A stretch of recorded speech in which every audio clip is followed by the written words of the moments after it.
miarapantsika rehetra amin'ny anaran'i Jesosy ilay tompon'izao rehetra izao. Sady tsara ianao no mpanao ny tsara. Izay indray ry havana ny lohatenin'ity vidéo manaraka ity. Tenin'Andriamanitra izay voasoratra any amin'ny Salamy 8:100 andininy 8:20 tapany voalohany izay lohateny izay. Sady tsara ianao no mpanao ny tsara. Ilay ianao dia haintso lehibe manambara an'Andriamanitra zany ny dikany. Ary Andriamanitra mambara amin'izany hoe tsara Andriamanitra sady mpanao ny tsara. Moramora no miteny izany fehezanteny izany rehefa ohatra ka hoe milamina tsara ny fiainana, mandeha tsara ny asa, salama tsara daholo ny ankizy, mianatra tsara, ary ihany koa mifankatia tsara ny mpivady ao an-tokantrano ao. Dia moramora amintsika mihitsy miteny hoe tena tsara ny tompo e, tena mpanao ny tsara ny tompo e. Fa rehefa ohatra hoe tsy misy tsony ny vola am-pelantanana nefa ny faran'ny volana mbola lavitra, na koa hoe taona maro zay ianao tsy nahita asa mihitsy, dia tena sarotra ry havana no miteny izany hoe tsara ianao sady mpanao ny tsara. Na ihany koa hoe misy sakana ny fianaranao amin'izao fotoana izao ary tena tonga ianao amina teboka izay tsy maintsy hanajanona izany fianarana izany nefa fianarana izay mba anisan'ny nofinofinao ilay izy. Dia sarotra no milaza an'izany hoe mpanao ny tsara ianao. Eo anisan'izany koa ny hoe asa marary ianao, marary tsy mety sitrana mihitsy, ary efa tena misy fanaintainana mihitsy isan'andro hiaretanao, tsy mety mahita tory ianao, kanefa dia izany ilay tenin'Andriamanitra hoe sady tsara ianao no mpanao ny tsara. Afaka niteny izany ve ianao? Tsy mora ry havana no miteny izany raha ohatra ka hoe taona maro ianao izay nitady zanaka teo amin'Andriamanitra nefa tsy mety mahita zanaka. Na ihany koa hoe nisesisesy tamin'ireny coronavirus ireny ny fahafatesan'ny olona akaiky ianao, dia hiteny ve ianao hoe tsara ianao sady mpanao ny tsara ianao. Tahaka izany koa hoe aso nandao anao ny olo tianao, ilay tena tiany ny fonao nefa dia niala izy na mitaka anao izy, ianao nefa nieritreritra hoe hapakatra anao izy. Dia tena hoe sarotra ny miteny hoe mpanao ny tsara ianao, na koa hoe manitsakitsaka anao ny vadinao ary tsampanao mihitsy hoe misy fahafambaraka entinao na ny zanaka ao aza angamba ny tena hoe mifokarongony maditra be. Dia izany rehetrarehetra zany no ilazako amintsika hoe tsy moramora ny teny izany teny izany hoe sady tsara ianao no mpanao ny tsara ianao. Ary raha mijery tsika ny zava-misy ainantsika, me mahantra isika, me sahirana ny olona amin'izao fotoana izao, miakatra ny faktoran-jiro sy ny zavatra samy hafa ohatran'izany dia hoe ahoana ary miparitaka anaretina amin'izao fotoana izao, manantanina indray ny vagy fahafiry amin'ny valan'aretina coronavirus ohatra. Kanefa za androany dia teteny amintsika fa tsy miova mihitsy ny tenin'Andriamanitra, fa tsara Andriamanitra sady mpanao ny tsara Andriamanitra.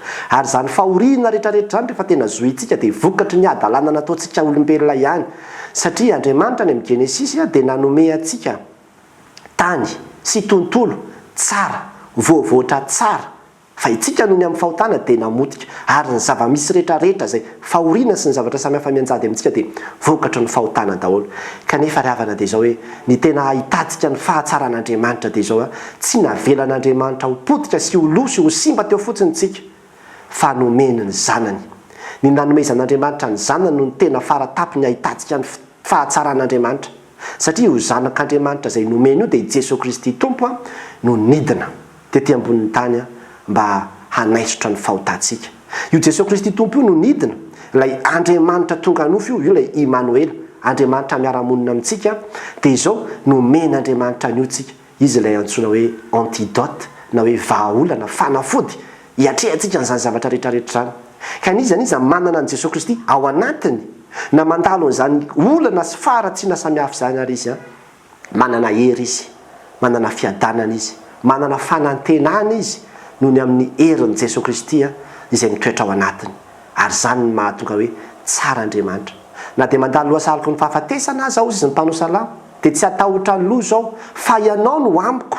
Izany hoe na dia eo aza ny karazam-paharatsiana samihafa izay manodidina ahy, dia tena tsapako ny tana maherinao Andriamanitra mihazo lahy. Ary moa hoe tsy hitantsika izany, mety tsy nanana asa tokoa ianao nandritra ny taona maro, kanefa dia izao hoe tsy navelan'Andriamanitra ho diso anjara sakafo ianao ny vavanao, fa nomeny izay rehetrarehetra mahazo foana ianao. Izany ilay hoe fanehoam-pahatsarana.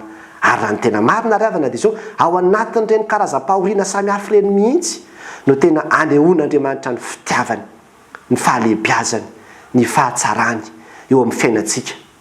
Firifiry moa ny hira zay tena hoe tiatsika, ny akabetsahan'ny hira tena tiatsika dia ny hira fampahirezana. Ary ny hira fampahirezana ireny tena mampahiry antsika, mampitraka antsika mihitsy.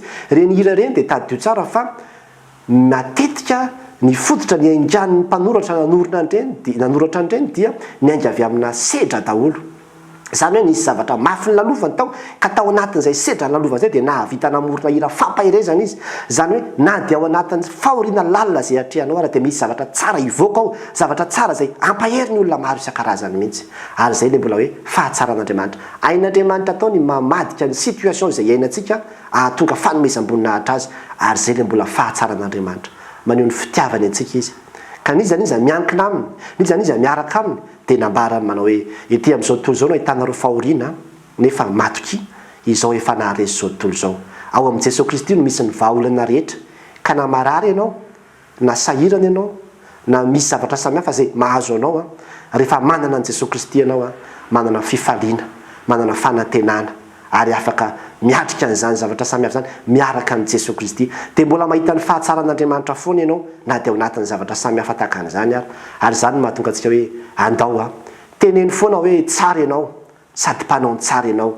Na miakatra aza ny faktiorany jirama dia tsara ianao sady mpanao ny tsara ianao satria aseho an'Andriamanitra aminao fa tsy manova ny heriny maha-Andriamanitra azy zany fa vitany foana ny mitsimbona anao sy mamatsy anao amin'izay rehetra ilainao. Ka na tsy misy aza ny asa dia mbola ambarao foana hoe tsara ianao sady mpanao ny tsara ianao Andriamanitra satria fantatro fa ny zava-misy izay atrehako androany dia anehoanao ny herinao zany. Ilay Andriamanitra mihitsy no mitoetra ao anatinao hoe asa raha fantatsika ny asa rabidany ary Andriamanitra velona Jesosy Kristy izay mitoetra ao anatintsika io miasa ary mbola miasa maneho ny heriny maha-Andriamanitra azy eo amin'ny fiainan'ny olona maro izy ary ao anatin'izany ny fiainanao. Ka dia aza very fanantenana, aza kivy na koa iteny manao efa ratsy ny fiainana, efa sarotra ny fiainana. Fa ny antsika dia izao hoe na sarotra aza ny fiainana tsara ny tompo sady mpanao ny tsara ny tompo ary ekeo mandrakarivo zany fa tsara izy sady mpanao ny tsara. Dia mahireza ry havana ataontsika filamatra zany hoe tsara ny tompo. Ninona miseho amin'ny fiainanao dia tadidio fa mbola hanehoan'Andriamanitra ny fahatsarany sy ny fahalehibeazany zany raha mino ianao noho ny amin'i Jesosy Kristy izay mitoetra ao anatinao. An'Andriamanitra rirany voninahitra. Amen.